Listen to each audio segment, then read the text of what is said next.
Acceleration is a fundamental concept in physics. Acceleration is defined as a change in velocity. So that means an increase in speed, a decrease in speed, or changing direction. Acceleration is a change in velocity. Velocity is speed and direction, and because of the direction, velocity is a vector. Since velocity is speed and direction, a change in velocity can be a change in speed or a change in direction. So a change in velocity is acceleration. You can increase speed, decrease speed, or change direction.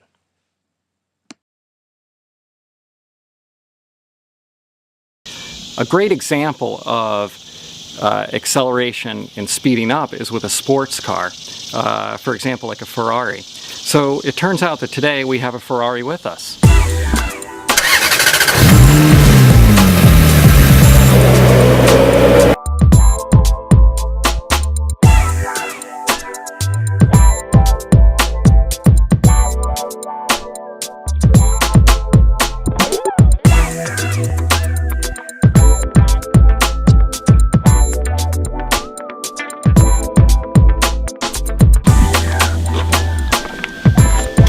So what we're going to do is we're going to find out what the 0 to 60 acceleration is for this Ferrari California.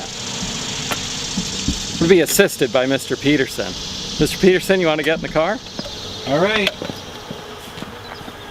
Just have to buckle up for safety.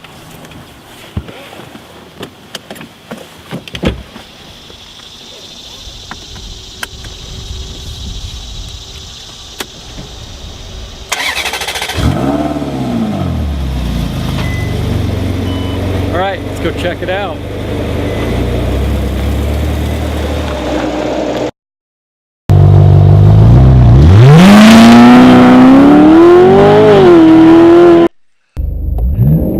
To find the acceleration, we need to get the velocity, which we can get from the speedometer, and the time we can get from a stop clock. So the time it takes to get to 60 miles per hour is about 4.9 seconds. So, to solve the problem, we have to write down what we got. The time is 4.9 seconds, the initial velocity is 0 since it started from rest, and the final velocity is 60 miles per hour, or 26.8 meters per second. What are we looking for? Write down what you need.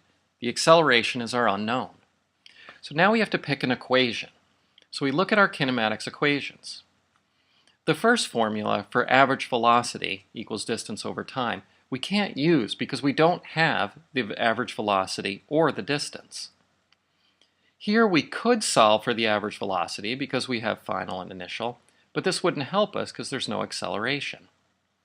This formula we would be able to use, but we would have to do an extra step of finding the change in velocity.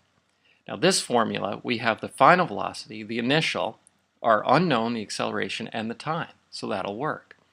This formula has two unknowns, both the distance and acceleration, so we couldn't use it to solve. And the final formula here is also missing both acceleration and the distance. So VF equals VI plus AT is the formula we will pick.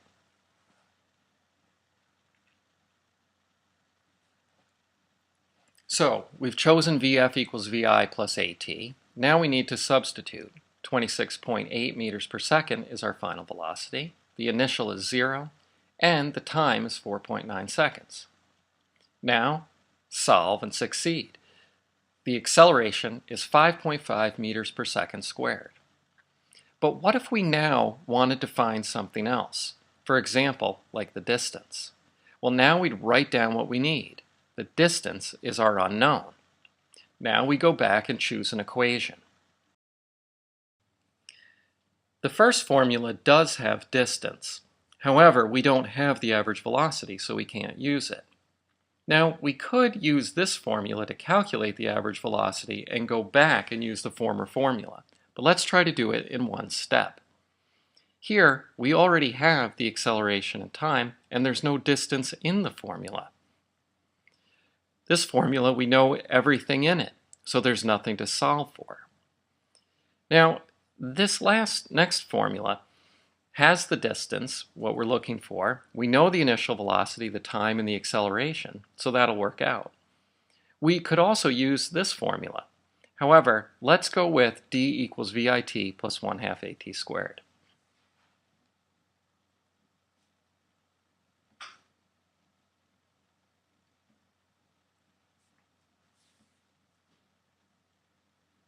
So, we write down d equals VIT plus 1/2 AT squared, and since the initial velocity is 0, we can strike it out. It goes to 0. So our formula reduces to 1/2 AT squared.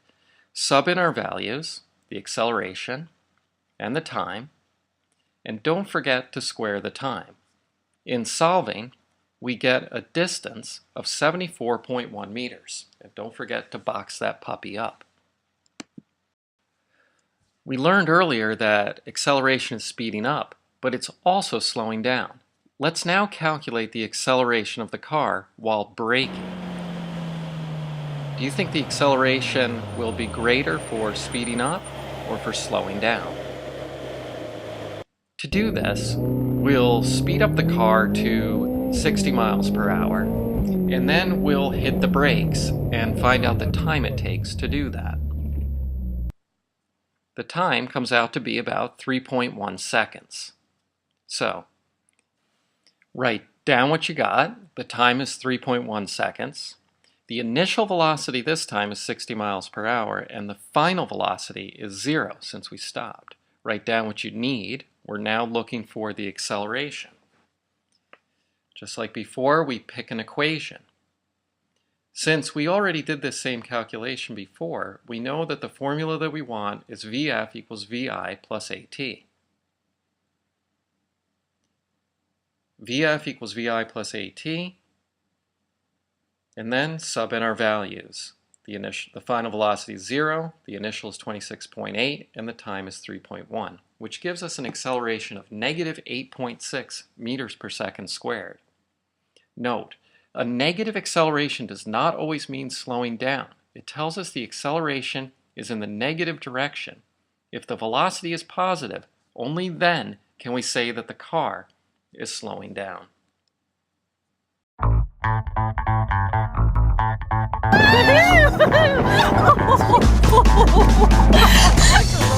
Yeah, I know, my stomach dropped.